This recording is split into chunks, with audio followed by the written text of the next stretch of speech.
Hello my champions, कैसे हो आप सब लोग। I hope you are enjoying your life. दोस्तों, आज इग्नू की एक किताब जिसका कोड है BHDG 175।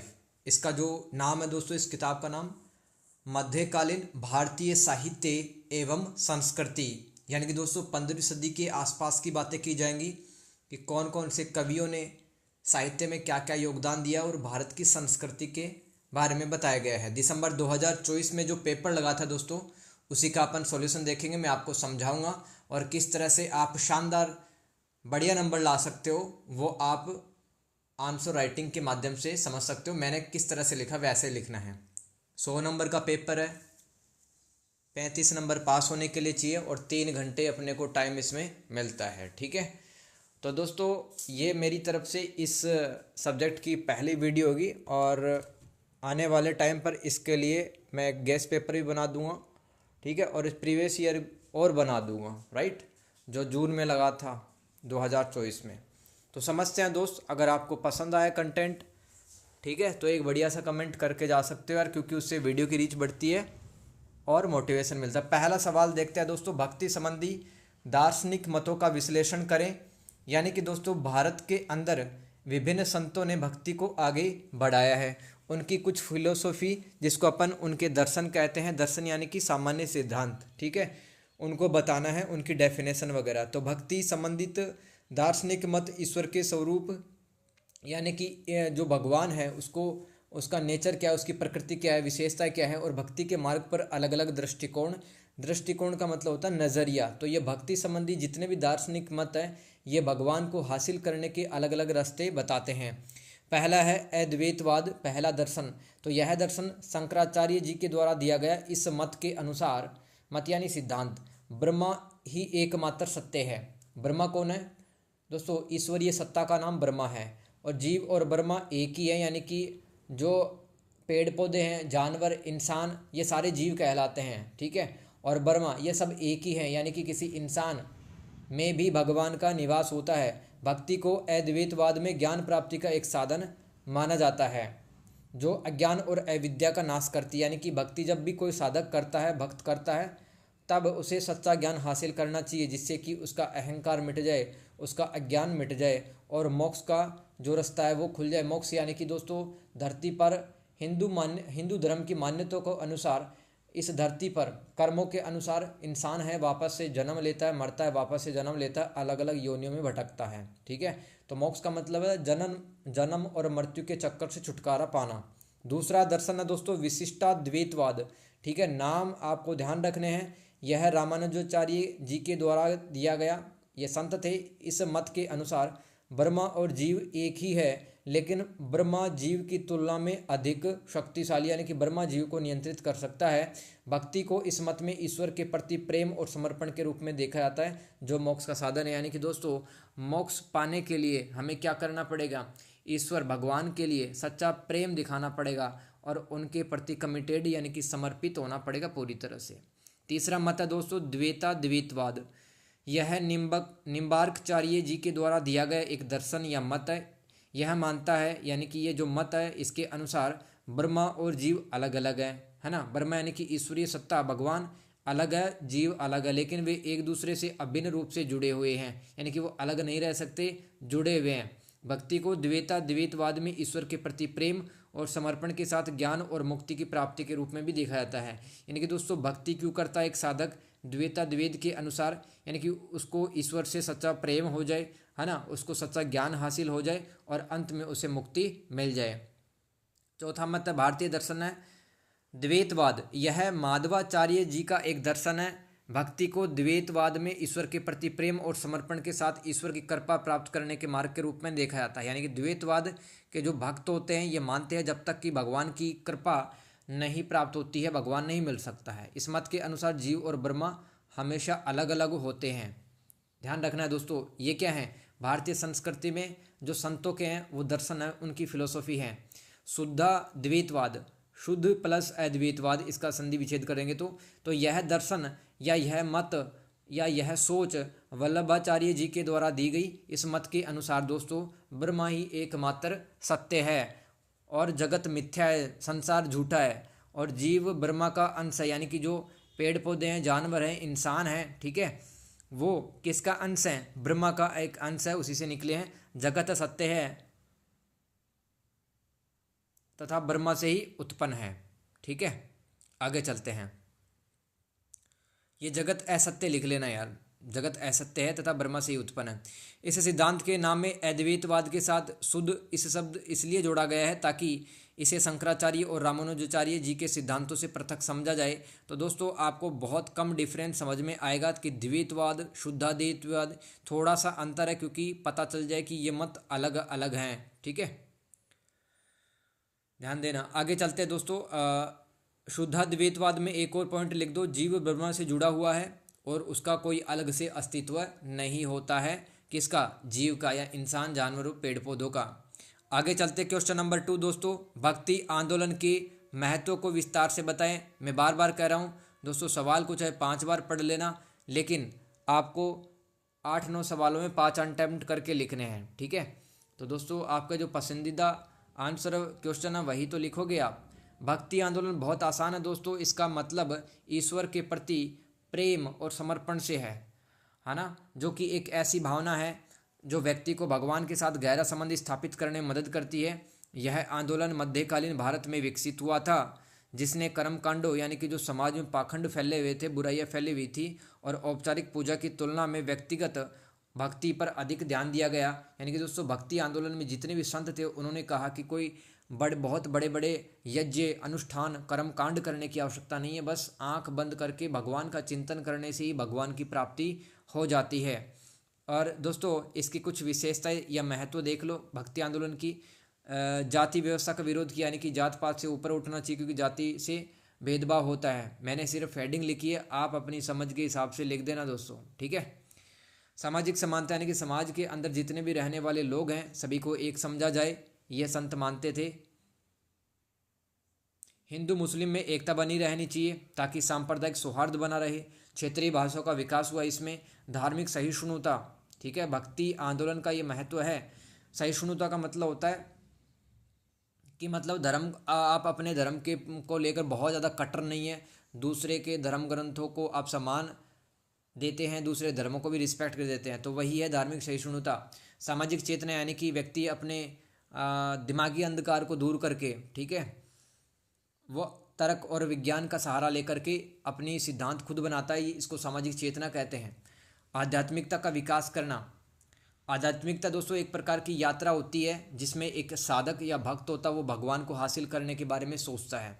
सांस्कृतिक विरासत, विरासत यानी कि हेरिटेज या पुराने मूल्य। अनेक संतों ने भारतीय संस्कृति के गुणगान में साहित्य लिखा। और नौवां महत्व है भक्ति आंदोलन का, संगीत के माध्यम से लोगों को ईश्वर से जोड़ना व कर्म कांडों से दूर रहना चाहिए। तो आपको पता ही है दोस्तों, जितने भी जो भक्ति आंदोलन से जुड़े हुए संत थे, ये अब घूम घूम कर गली मोहल्लों में गीत गाया करते थे, संगीत के माध्यम से भक्ति की एक अलग जगाई। 10वां महत्व है सामाजिक सुधार व सामाजिक असमानता को कम करना, ये भी भक्ति आंदोलन का एक महत्व है, आप लिख के आ सकते हैं। क्वेश्चन नंबर 3 दोस्तों, तमिल भक्ति काव्य के सामाजिक संदर्भ पर प्रकाश डालिए। दोस्तों ये सवाल में क्या आंसर आपको लिखना है, तो सबसे पहले अपने को मतलब समझ में आना चाहिए। ध्यान रखो कि वहाँ पर पेपर में मजदूरी नहीं करनी है, अपने को स्मार्ट वर्क करना है, चाहे कम लिखो लेकिन बेहतर लिखो, ताकि एग्जामिनर का दिमाग ख़राब ना हो और वो आपको अच्छा नंबर दे दे, भले ही वो थोड़ा सा पढ़े, ठीक है। तो दोस्तों तमिल मतलब जो दक्षिण भारत है, भारत का, है ना, वहाँ पर भी दोस्तों भक्ति को केंद्र में रख कर के साहित्य लिखा गया। उन साहित्यों के अंदर दोस्तों समाज की क्या विशेषताएं मिलती है वही आपको लिखना है। तो तमिल भक्ति काव्य में भक्ति आंदोलन ने, यानी कि तमिलनाडु, आंध्र प्रदेश, इन इलाकों में भक्ति आंदोलन का प्रसार कब हुआ? 6वीं शताब्दी ईस्वी में हो गया था। यहाँ अलवार संतों व नैनार संतों ने लोगों को कर्म कांडों से दूर रहते हुए उनके नैतिक जीवन का स्तर ऊपर उठाया। दोस्तों अलवार संत कौन होते हैं? जो कि भगवान शिव की पूजा करते हैं, और नैनार संत जो कि भगवान विष्णु की पूजा करते हैं। अलवार व नैनार संतों में दोस्तों निम्न जाति के भी संत थे, जैसे कि अपर एक किसान थे जो सेव संत थे, सेव का मतलब जो भगवान शिव को मानता हो। और अलवार संत तिरुपाण एक संत थे, अलवार संत थे, चांडाल का काम किया करते थे, ठीक है, कब्रिस्तान वगैरह में शवों को, लाशों को जलाना वगैरह। अलवार संत तिरुमंगई ये भी निम्न जाति के संत थे दोस्तों, तो ध्यान रखना आप। तमिल भक्ति साहित्य का वही स्थान है दोस्तों जो वेदों का है। इन संतों ने समाज के प्रत्येक वर्ग के व्यक्ति को अपने आंदोलन में शामिल करके साधारण तरीके से भगवान की प्राप्ति के बारे में गीतों के माध्यम से भक्ति का इन्होंने प्रचार प्रसार किया था। तो ये जो दक्षिण भारत में तमिलनाडु वगैरह क्षेत्र में भक्ति आंदोलन जो फैला था 6वीं शताब्दी से, और उसमें उस आंदोलन को किसने लीड किया? लोअर कास्ट के संतों ने। तो उन्होंने कहा कि सारे इंसान बराबर हैं, हर कोई भगवान को पा सकता है। वैष्णव व शैव मंदिरों में, वैष्णव मंदिर जहाँ पर भगवान विष्णु की पूजा की जाती है, शैव मंदिर जहाँ पर भगवान शिव की। तो इन मंदिरों में संतों ने भक्ति के गीत गाकर सामाजिक भेदभाव, जात पात, ऊंच नीच को खत्म करने का प्रयास किया था। अलवार व नैनार संतों ने समाज में भवन निर्माण कला, चित्रकला, संगीत, वाद्य यंत्र यानी कि म्यूजिकल इंस्ट्रूमेंट, साहित्य में विशेष रूप से योगदान दिया था। अलवार और नैनार संतों ने दोस्तों। तेलुगु कवि आप देख लेते हैं कौन कौन से महत्वपूर्ण कवि हुए हैं। ये जैसे कि अन्नमाचार्य हैं तेलुगु कवि ने। अलवार जो अलवार संत थे दोस्तों, ठीक है, अलवार संत जो भगवान शिव को मानते थे, उनके गीतों से प्रभावित होकर भक्ति के 16,000 पदों की रचना कर दी थी अन्नमाचार्य जी ने। ऐसे ही विजयनगर साम्राज्य के जो राजा है, महान राजा हुए हैं दोस्तों, कृष्णदेवराय। तो इन्होंने दोस्तों एक किताब लिखी है जिसका नाम है आमुक्त माल्यदा। किन्होंने लिखी है किताब? कृष्णदेवराय ने। तो इस किताब में क्या लिखा है दोस्तों? महिला संत आंडाल के जीवन के बारे में बहुत कुछ लिखा हुआ है। और ये आंडाल भी हुई दोस्तों निम्न जाति की एक महिला संत थी। दक्षिण भारत के समाज में विभिन्न त्योहारों, उत्सवों, मांगलिक अवसर यानी कि दोस्तों शादी विवाह के टाइम पे जो गीत गाए जाते हैं, तो उन गीतों में भी अलवार संतों की जो शिक्षा हैं, उपदेश हैं, वो सब शामिल हैं। समाज में इन संतों ने आध्यात्मिकता हेतु एक नया रास्ता प्रदान किया जो ज्ञान या कर्म के बजाय भगवान के प्रति प्रेम पर आधारित था। यानी कि अलवार और नैनार संतों के लिए दोस्तों भगवान के लिए जो प्यार मोहब्बत है वही सबसे ऊपर हुआ करती थी। संतों ने पारंपरिक ब्राह्मणवादी प्रथाओं का विरोध करते हुए हिंदू धर्म में सुधार किया। यानी कि दोस्तों जो अमीर वर्ग होते थे, पैसा होता था, वही अनुष्ठान यज्ञ करवा सकता था। जो शूद्र थे, दलित थे, इनकी हालत बहुत खराब हो गई थी। और इतनी हालत खराब हो गई कि इन्होंने जैन और बौद्ध धर्म भी अपना लिया काफ़ी सारे हिंदुओं ने, ठीक है। तो इन संतों ने कहा कि हिंदू धर्म में सुधार किया जाना चाहिए। तमिल भाषा के ग्रंथ, एक ग्रंथ है तमिल भाषा का, ठीक है, नालायिर दिव्य प्रबंधन, इसमें भगवान विष्णु को समर्पित गीत लिखे गए हैं। इन कवियों ने सामाजिक जन जागरण करके धार्मिक पाखंडों व कुरीतियों यानी कि सामाजिक बुराइयों का विरोध किया था। तमिल भक्ति काव्य के कवियों ने, कवि पोतन, नाम है पोतन, ये कवि थे। पोतन पर भी अलवार संतों का काफ़ी प्रभाव पड़ा। कवि पेरिया लवर ने अलवार संतों से प्रभावित होकर भगवान शिव को समर्पित गीत लिखे थे। इन तमिल भक्ति काव्यों ने जनमानस को यानी कि जनता के दिमाग को प्रभावित कर भक्ति को सर्वसुलभ करवाया। यानी कि कोई दलित हो, महिला हो, शूद्र हो, निम्न जाति का कोई भी व्यक्ति हो, वो भी भक्ति कर सकता था। इसमें किसका योगदान सबसे ज़्यादा है? तमिल भक्ति काव्यों का। क्वेश्चन नंबर 4 पल्ले पढ़ रहा है भाई सबको। मैं अपनी तरफ से दोस्तों पूरी मेहनत कर रहा हूँ, आपको समझ में आ जाए। और अगर कोई कमी दिख रही है तो वो भी आप दोस्त बता सकते हैं, ताकि और ज़्यादा इम्प्रूवमेंट करके आ जाए नेक्स्ट टाइम। चौथा सवाल है 20 नंबर का, संत ज्ञानेश्वर की भक्ति के स्वरूप पर विचार करें। यानी कि दोस्तों ये संत ज्ञानेश्वर हैं, ये महाराष्ट्र के एक संत हुए हैं, ठीक है, जो कि विष्णु के अवतार विठोबा जी को मानते थे। उनकी विठोबा की भक्ति, भगवान विठोबा की भक्ति किया करते थे। तो इनकी भक्ति कैसी थी, वही इसका स्वरूप होगा, वही इसका आंसर होगा। तो वे अपनी भक्ति को योग, नाम स्मरण यानी कि भगवान का नाम बार बार सुमिरन करना, बोलना मन में या बोल करके, और सत्संग के माध्यम से, सत्संग यानी कि अच्छे लोगों का साथ, अच्छे लोगों का संग, उसको महत्व देते थे। संत ज्ञानेश्वर की जो शिक्षाएं हैं उनसे हमें समता और संभाव का उपदेश मिलता है। यानी कि सारे व्यक्ति हैं, समाज के बराबर हैं, ऊंचा नीचा कुछ भी नहीं है, ऐसा जात पात ये सब हटाने की बात करते हैं। और वे सभी के लिए प्रेरणादायी हैं आज संत ज्ञानेश्वर जी।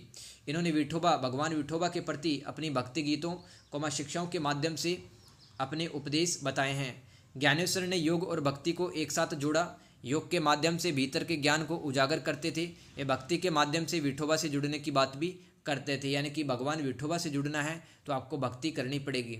वे विठोबा के नाम की महिमा का वर्णन करके बताते हैं कि ईश्वर को प्राप्त करने का श्रेष्ठ साधन है लगातार नाम जप, यानी कि लगातार है भगवान का नाम, जैसे कि राम राम राम राम ऐसे, ठीक है, विठोबा विठोबा विठोबा, ये सब नाम जाप होता है, तो इससे भगवान की प्राप्ति हो जाती है। ज्ञानेश्वर ने संतों और आध्यात्मिक लोगों के साथ संगत को ज्ञान और भक्ति प्राप्ति करने का एक महत्वपूर्ण साधन माना, यानी कि किसी को अगर भक्ति हासिल करनी है तो उसको संतों के सानिध्य में रहना पड़ेगा।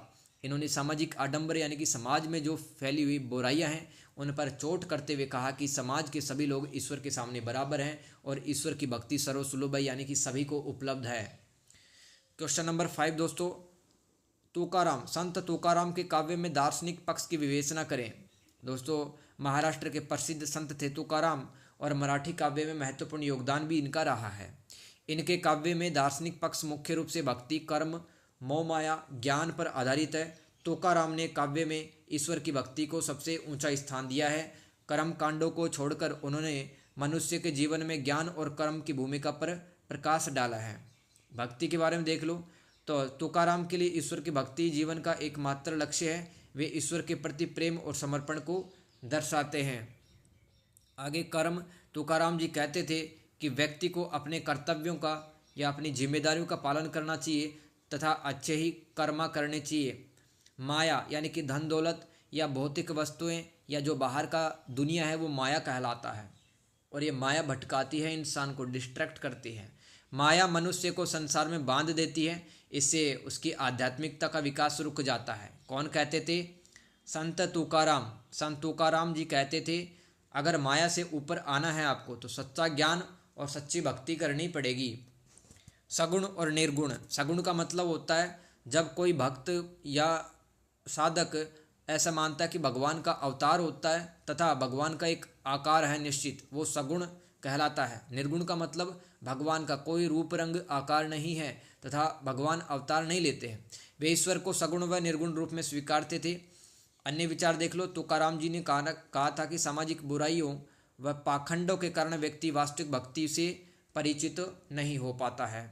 आगे कहते हैं जीव की सेवा ही ईश्वर की सेवा है, या भगवान को हासिल करना है तो जो भूखे सताए जानवर हैं उनकी सेवा कर लो।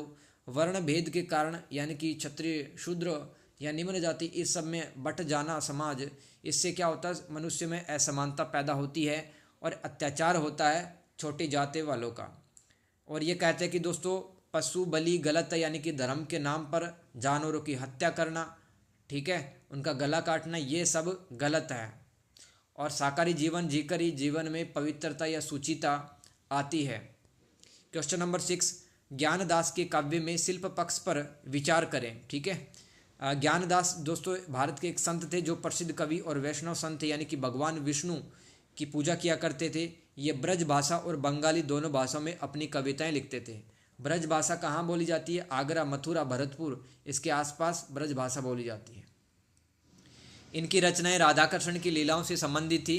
देखो दोस्तों, जब भी शिल्प पक्ष आ जाए आपके सामने तो आपको मतलब क्या लिखना है, क्या लिखोगे आंसर में? शिल्प पक्ष का मतलब होता है कि इनकी कविताओं की भाषा कैसी थी, इनकी शैली कैसी थी, ठीक है, क्या अलंकार इन्होंने यूज किए, यही शिल्प पक्ष कहलाता है काव्य का। पहला लिख दो, सरल व मधुर भाषा। तो ज्ञानदास ने अपनी कविताओं में सहज व सरल भाषा का प्रयोग किया है जिससे कि उनके काव्य को एक आम व्यक्ति भी समझ सकता है।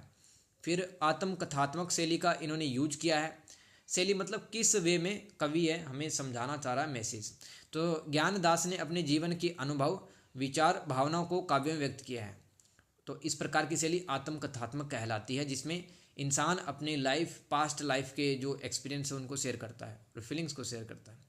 राधाकृष्ण लीला का वर्णन। तो ज्ञानदास ने अपनी रचना में राधाकृष्ण लीला का सुंदर वर्णन किया है जिसमें प्रेम, भक्ति, रहस्य के भाव समाये हुए हैं।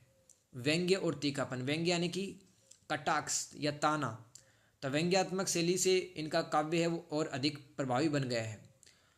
विभिन्न विषयों पर कविताएं। प्रेम, भक्ति मतलब ज्ञानदास जी ने अपनी जो कविताएं हैं उनमें प्रेम, भक्ति, समाज, प्रकृति जैसे विषयों को लिखा है। अलंकारों का प्रयोग। ज्ञानदास ने अनुप्रास, यमक, उपमा जैसे अलंकारों का प्रयोग करके भाषा को चमत्कारिक बनाया है। दोस्तों भाषा की खूबसूरती अगर बढ़ानी है तो अलंकार का इस्तेमाल करना चाहिए। और दोस्तों एक हद से ज़्यादा अलंकार इस्तेमाल कर देते हो तो भाषा बहुत जटिल बन जाती है, समझ में नहीं आती फिर। Question number 7, Odia. ओडिया यानी कि उड़ीसा के साहित्य के पंचसखा युग पर टिप्पणी लिखो। ओडिया साहित्य के पंचसखा युग पर टिप्पणी लिखो, 20 नंबर का सवाल है।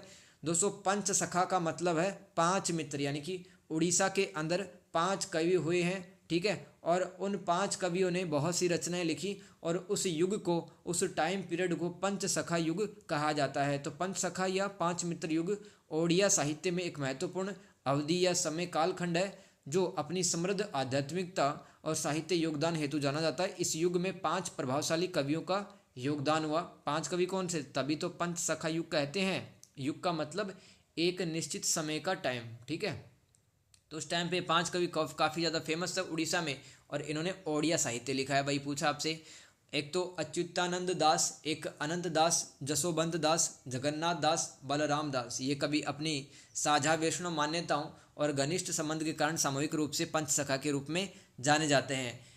साझा वैष्णव मान्यता का मतलब क्या है, ये सभी 5 कवि हैं भगवान विष्णु की उपासना पूजा किया करते थे और विष्णु जी को लेकर के इनके सामान्य विचार थे। पंचसखा युग की प्रमुख विशेषताएं देखो, पंचसखा उड़ीसा की एक प्रमुख धार्मिक परंपरा है और ये वैष्णववाद के बारे में इसमें ज़्यादा लिखा गया है, वैष्णववाद के बारे में ज़्यादा पता चलता है। यानी कि दोस्तों पंचसखा जो एक परंपरा है उड़ीसा के अंदर, उसमें भगवान विष्णु जी के बारे में बताया गया है और उनके कार्य भगवान जगन्नाथ के प्रति उनकी भक्ति को दर्शाते हैं, ठीक है। तो इन कवियों ने दोस्तों भगवान जगन्नाथ के बारे में भी लिखा है। इन कवियों की रचनाएं प्रेम, भक्ति एवं आध्यात्मिक यात्राओं के विचारों पर लिखी गई है। 5 कवि भगवान जगन्नाथ की पूजा पर जोर देकर साझा विश्वास भगवान के प्रति व्यक्त करते थे। पंचसखा युग की रचनाओं का उड़ीसा के साहित्य, संस्कृति, आध्यात्मवाद पर स्थायी प्रभाव पड़ा, जिससे उड़ीसा के लोग अपने धर्म को ज़्यादा गहराई से जान सके। अब दोस्तों ये जो 5 कवि थे इनके बारे में और समझ लो। अच्युतानंद दास अपनी गीतात्मक कविताओं और आध्यात्मिक रचनाओं के लिए फेमस हैं। अनंत दास, इनकी रचनाएं भक्तिपूर्ण व दार्शनिक अंतर्दृष्टि के लिए जानी जाती हैं। जसोबंत दास, इनकी रचनाएं कृष्ण लीला में कृष्ण के बचपन व चमत्कारों के बारे में पता लगता है जसोबंत दास की रचनाओं से। जगन्नाथ दास की जो कविताएं हैं उसमें प्रमुख इनकी रचना है एक पुरुषोत्तम चरित, और पुरुषोत्तम चरित में जगन्नाथ दास जी ने बताया है कि भगवान की कृपा और भक्ति कैसे की जाती है। बलराम दास, ये इन्हें रामायण के अनुवाद हेतु जाना जाता है। तो निष्कर्ष में लिख सकते हो पंचसखा युग को उड़ीसा साहित्य में स्वर्ण युग माना जाता है और इन कवियों के, इन 5 कवि या पंचसखा कवियों के योगदान ने उड़ीसा की पहचान और सांस्कृतिक विरासत को आकार देने में मदद की है। आगे चलते हैं दोस्तों। सिंधी सूफी काव्य पर अपने विचार लिखें। एक तो इसमें सिंधी वर्ड आ रहा है, एक सूफी वर्ड आ रहा है, एक काव्य वर्ड आ रहा है। मतलब समझो, फिर आसान है ना, कोई दिक्कत नहीं होगी। यार बताओ मेरे को समझ में आ रहा है ना सब। सिंधी सूफी काव्य सिंधी भाषा में सूफीवाद से प्रेरित काव्य रचनाओं को बताता है। यानी कि दोस्तों जब भारत में सूफीवाद आया, सूफी संत आए, ठीक है, और ये जो सिंधी समाज के लोग हैं ये सूफियों से मिलते रहते थे, तो कुछ ऐसे कवि निकले जिन्होंने सिंधी भाषा में सिंधी सूफी काव्य लिख दिए। भाई यह काव्य सिंधी संस्कृति और सूफी विचारधारा के बीच में एक महत्वपूर्ण संबंध स्थापित करती है और इसमें प्रेम, ईश्वर के साथ संबंध, रहस्यमयी अनुभवों का वर्णन किया जाता है इस प्रकार के काव्यों में। काव्य यानी कि मतलब रचनाएं हो सकती हैं, निबंध, कविता, ये सब काव्य कहलाता है। इसमें बहुत प्रसिद्ध कवि हुए हैं जैसे कि शाह अली, शेख फरीद अल लतीफ़। इन कवियों ने अपनी कविताओं के माध्यम से सिंधी संस्कृति व सूफी विचारधारा को आगे बढ़ाया है। यह काव्य सिंधी समाज, जो सिंधी समाज है ना दोस्तों, गुजरात, राजस्थान और पाकिस्तान के पंजाब वाले रीजन में रहता है, सिंध वाले रीजन में, है ना। तो सिंधी समाज है वो, इनकी सिंधी संस्कृति है। तो अगर आपको सिंधी संस्कृति को समझना है और सूफी विचारधारा को समझना है तो ये काव्य आपकी मदद कर सकते हैं। इससे यह काव्य सिंधी समाज में प्रेम, सहिष्णुता यानी कि सभी का सम्मान करना और शांति को बढ़ावा दिया जाता है। इन काव्यों में प्रमुख विशेषता देख लो। प्रेम की अभिव्यक्ति, तो सिंधी सूफी कवि अक्सर प्रेम को ईश्वर के प्रति एक गहरी और रहस्यमयी भावना के रूप में व्यक्त करते हैं। रहस्यमयी भावना क्या है दोस्तों, जहाँ पर एक जो साधक भक्त हो जाता है, भक्त जो है वो पूरी तरह से डूब जाता है, उसको दीन दुनिया का कोई ख्याल नहीं रहता, बहुत रहस्यमयी अनुभव उसको प्राप्त होते हैं। ये भावना रहस्यमयी भावना कहलाती है भक्ति के अंदर। आगे ईश्वर के साथ संबंध, तो इन काव्यों में ईश्वर के साथ व्यक्तिगत संबंध जैसे प्रेम, समर्पण, रहस्यमय अनुभव का वर्णन किया जाता है। सांस्कृतिक समन्वय, समन्वय यानी कि कोऑर्डिनेशन या तालमेल। इस काव्य में हिंदू और मुस्लिम संस्कृतियों के बीच एक गहरा संबंध स्थापित किया गया जो धार्मिक सहिष्णुता और समन्वय की भावना को दर्शाते हैं। यानी कि ये जो सिंधी सूफी काव्य हैं इसमें हिंदुओं और मुसलमानों के बीच में भाईचारे की जो बातें हैं, तालमेल की बातें हैं, वो बताई गई हैं। लोकप्रियता, सिंधी सूफी काव्य सिंधी संस्कृति में बहुत लोकप्रिय हैं। और दोस्तों जब सिंधी समाज में कोई प्रोग्राम होता है तो इन सिंधी सूफी काव्यों को गाया और सुनाया जाता है। भाषा देख लो, इस काव्य में सिंधी भाषा का उपयोग किया जाता है जो सिंधी संस्कृति को जानने के लिए बहुत जरूरी है। सामाजिक प्रभाव, इस काव्य ने सिंधी समाज में अमन, शांति व भाईचारे को बढ़ावा दिया है। अमन शांति यानी कि जहाँ पे खुशहाली हो, समृद्धि हो, प्यार से लोग रहते हो, एक दूसरे से नफरत नहीं करते हो। क्वेश्चन नंबर 9 दोस्तों, सिद्ध संप्रदाय पर विस्तार से चर्चा करें। संप्रदाय का मतलब होता है एक प्रकार की शाखा, ठीक है, जिसके अपने कुछ विचार होते हैं। जैसे कि बौद्ध धर्म की शाखाएं हैं, ऐसे ही ईसाई धर्म की शाखाएं हैं, इस्लाम की भी शाखाएं हैं। सिद्ध संप्रदाय को सिद्ध परंपरा भी कहा जाता है। यह बौद्ध धर्म के संप्रदाय वज्रयान की एक शाखा है। दोस्तों आपको पता ही है कि बौद्ध धर्म 2 हिस्सों में बट गया था भगवान बुद्ध की मृत्यु के बाद में, वज्रयान और महायान। तो वज्रयान की एक और ब्रांच निकली जिसका नाम है सिद्ध संप्रदाय। यह संप्रदाय अपने साहित्य, भाषा और सहज साधना पद्धति के लिए जाना जाता है। सिद्धों ने भारतीय जनमानस में साहित्य लिखा जिससे हिंदी में सिद्ध साहित्य की शुरुआत हुई। सिद्धों ने जीवन की सहजता और स्वाभाविकता पर जोर दिया, यानी कि कर्मकांड, अनुष्ठान, बहुत ज़्यादा जटिल जीवन जीना, है ना, कड़ी तपस्या करना, ये सब नहीं होना चाहिए। भगवान को बहुत आसानी से सहजता के साथ में पाया जा सकता है। सिद्धों ने अपनी भाषा को संस्कृत के प्रभाव से मुक्त रखा। सिद्ध संप्रदाय में सहज साधना पे बल दिया जाता है जिसमें वे अपने मन को शांत करते, कंसंट्रेट करते हैं और समाधि में पहुंचते हैं। समाधि दोस्तों योग की एक अंतिम अवस्था है, ठीक है। समाधि यानी कि मोह माया से छुटकर भगवान को मिलन हो जाता है भक्त का। इसमें गुरु का स्थान, यानी कि जो सिद्ध संप्रदाय है उसमें गुरु का स्थान वेद व शास्त्रों से भी ऊंचा है। गुरु ही साधक को सही रास्ता दिखाता है। साधक यानी कि ऐसा व्यक्ति जो भगवान के पाने के लिए बहुत ज़्यादा एक्साइटेड है। यह योगियों या जो योग करते हैं लोग, उनका एक संप्रदाय है जो कठिन तपस्या और योग साधना के लिए प्रसिद्ध है। योग के जरिए महाशक्तियों को हासिल किया जा सकता है ना। कौन मानता है? सिद्ध संप्रदाय के लोग। योग में दोस्तों आपको पता है प्राणायाम होते हैं, कठिन कठिन आसन होते हैं, उनके माध्यम से ये सिद्धियां हासिल करते हैं, जैसे कि कुंडली जागरण वगैरह। भविष्य भूत के बारे में जानना। सिद्ध संप्रदाय अपने ज्ञान व शक्तियों का प्रयोग जन कल्याण के लिए करते हैं। अब भाई महाशक्ति पावर आ गई योग कर करके, लेकिन उस पावर का यूज है लोगों की भलाई के लिए किया जाता है सिद्ध संप्रदाय में। संप्रदाय में योग की प्रक्रियाओं का प्रयोग करके कठिन से कठिन बीमारियों को भगाया जाता है। इसने जातिवाद, वर्णाश्रम का मतलब है कि जैसे कि 4 वर्णों के अंदर भारतीय समाज बटा हुआ था, ब्राह्मण, क्षत्रिय, वैश्य, शूद्र, है ना, इनका विरोध किया। सिद्ध संप्रदाय के प्रमुख सिद्ध देखो, सिद्ध मतलब जो इस शाखा से जुड़े हुए लोग हैं। सरहपा पहले सिद्ध कवि भी रहे हैं। सबरपा, लुईपा, डोम्बिपा और कहणपा और कुक्कुरीपा, ये सिद्ध संप्रदाय के प्रमुख सिद्ध कवि रह चुके हैं या सिद्ध साधक हैं। क्वेश्चन नंबर 10 दोस्तों, लास्ट सवाल है। आई होप दोस्तों आपको समझा पा रहा हूँ और आपको समझ में भी आ रहा है, ठीक है। आपको 4 में से 2 सेलेक्ट करके टिप्पणी लिखनी है और 10-10 नंबर के सवाल, यानी कि 20 नंबर का जुगाड़ यहाँ से हो जाएगा दोस्तों। मैंने आपकी सहूलियत के लिए चारों ही अटैम्प्ट कर दिए हैं, क्या पता आ ही जाए, इसलिए मैंने चारों लिख दिए हैं। गोरखनाथ, इनका नाम गुरु गोरखनाथ भी है। ये नाथ संप्रदाय के योगी और संत पुरुष थे गोरखनाथ जी। इन्होंने पूरे भारत का भ्रमण किया, है ना, अनेक ग्रंथों की रचना भी की। पुराणों के अनुसार जो गोरखनाथ जी थे वो भगवान शिव के अवतार माने जाते हैं, है ना। इनके गुरु या इनके शिक्षक का नाम क्या था गोरखनाथ जी के? मत्स्येंद्र नाथ। गोरखनाथ की शिक्षाएं हठ योग जिसमें दोस्तों योग की एक शाखा है जिसमें बहुत कठिन कठिन आसन प्राणायाम किए जाते हैं, जैसे कि शीर्षासन वगैरह, है ना, मंडूकासन वगैरह, वृक्षासन, ये सब हठ योग के हिस्सा हैं। और आध्यात्मिकता अनुशासन पर केंद्रित है। गोरखनाथ जी कहते हैं हठ योग करके, डिसिप्लिन में रह करके आत्मा की मुक्ति की जा सकती है और मोक्ष हासिल किया जा सकता है। वे सत्य की खोज को एक महत्वपूर्ण लक्ष्य मानते थे, यानी कि दुनिया का सच क्या गोरखनाथ जी ये जानना चाहते थे। गोरखनाथ जी ने आत्म मुक्ति को, यानी कि इंसान इस छुटकारे से, मोह माया से छुट जाए, वो जीवन का अंतिम लक्ष्य मानते थे, जो योग व आध्यात्मिकता के माध्यम से पाया जा सकता था। इन्होंने सदाचार, सदाचार का मतलब होता है अच्छे आचरण, गुड बिहेवियर, गुड एटिकेट्स, और संयम यानी कि पैसेंस रखना, धैर्य रखना को आध्यात्मिक साधना के लिए जरूरी माना। और रूढ़ियों यानी कि जो ऑर्थोडॉक्स टाइप के थॉट होते हैं, पुराने ख्यालात, उनका विरोध किया, क्योंकि कहीं ना कहीं वो एक भक्त के जर्नी में रुकावट बनते हैं, स्पिरिचुअलिटी की जर्नी में।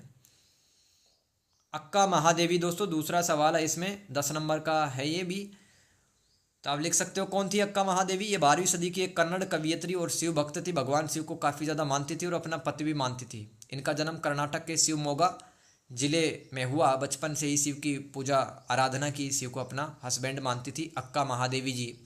इनका कन्नड़ साहित्य में महत्वपूर्ण योगदान रहा है। इनकी कविताओं में शिव भक्ति, प्रेम, सामाजिक न्याय के विचार व्यक्त हुए हैं। इन्होंने समाज के रूढ़िवादी मान्यता का विरोध करके महिलाओं को आध्यात्मिक जीवन जीने का संदेश दिया है अक्का महादेवी जी ने।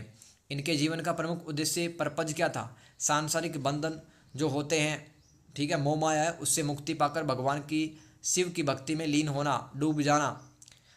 चलो ठीक है, इतना ही देखते हैं अपन। क्वेश्चन नंबर 10 में तीसरा सवाल था लल्लेश्वरी। कौन थी दोस्तों? लल्लेश्वरी, जिनका जन्म 1320 और मृत्यु 1390 ईस्वी के आसपास हुई। कश्मीर की एक प्रसिद्ध महिला संत और कवियत्री थी, लेखिका थी। इनका जन्म कश्मीर घाटी में एक ब्राह्मण परिवार में हुआ था। ये शैव दर्शन से जुड़ी हुई थी, यानी कि इनकी जो शिक्षा दीक्षा है शैव धर्म में हुई थी। शैव धर्म यानी कि जिस धर्म या संप्रदाय के लोग भगवान शिव को ही इस दुनिया का मुख्य देवता मानते हैं, वो शैव धर्म कहलाता है। इनकी कविताओं को वाक कहते हैं। इन्होंने रहस्यवाद के सिद्धांतों को बखूबी तरीके से समझाया कि इन्होंने, लल्लेश्वरी जी ने, इन्होंने कश्मीर के कई सूफियों को प्रभावित किया है। उनके साथ धर्म पर बहस, डिबेट की है लल्लेश्वरी जी ने। इन्होंने सामाजिक अन्याय व असमानता पर अपनी आवाज़ उठाई। लल्लेश्वरी के जीवन और उनके जो काम है जीवन के, उन्हीं के कारण दोस्तों कश्मीर के धार्मिक, सांस्कृतिक, साहित्य, इतिहास में एक महत्वपूर्ण व्यक्ति बन गई हैं लल्लेश्वरी जी। और आज सवाल ही पूछ रहे हैं उन पर, इग्नू वाले। क्वेश्चन नंबर 10 दोस्तों, इसमें चौथा पार्ट है ज्ञानेश्वरी काव्य। ज्ञानाश्रयी काव्य क्या है दोस्तों? यह भारत में भक्ति काल की एक महत्वपूर्ण काव्य धारा है। इस काव्य के प्रमुख कवि संत कबीर जी रहे हैं। इनके काव्यों में ज्ञान और तर्क पर जोर दिया जाता है, यानी कि समाज में कोई भी घटना होती है, उसके पीछे क्या कारण है, उसका परिणाम क्या होगा, इस तरह से सोचना। धर्म को अंधों की तरह फॉलो नहीं करना। जो लिखा हुआ धार्मिक किताबों में, उसमें दिमाग लगाओ अपना, ये कहते थे कबीर साहब। और सांसारिक भोगों की निंदा करते थे, मोह माया, धन दौलत, है ना, स्त्री पुरुष की कामना, कोठे बंगला हो जाए, इन सब की निंदा करते थे। ज्ञानेश्वरी काव्य के जो कवि थे, स्पेशली कबीर साहब, तो ज्ञानेश्वरी काव्य के कवि निर्गुणवादी थे, यानी कि मानते थे भगवान का कोई रूप, रंग, आकार नहीं है। वे नाम की उपासना करते थे, केवल नाम जप करते थे। वे जाति पाति व भेदभाव को अस्वीकार करते थे तथा व्यक्तिगत साधना पर बल देते थे, यानी कि जो इंडिविजुअल पर्सन है वो भी चुपचाप शांत आंख बंद करके बैठ जाए, भगवान के बारे में चिंतन करे, तो उसको भगवान मिल सकते हैं, चाहे किसी भी धर्म का, किसी भी जाति का हो। इस काव्य में लोक व परलोक, लोक यानी कि जिस दुनिया के अंदर अपन रहते हैं, परलोक यानी कि मरने के बाद में जिस दुनिया में जाना होगा, वो परलोक कहलाता है। तो दोनों को ही महत्व दिया जाता है ज्ञानेश्वरी शाखा में या काव्यों में।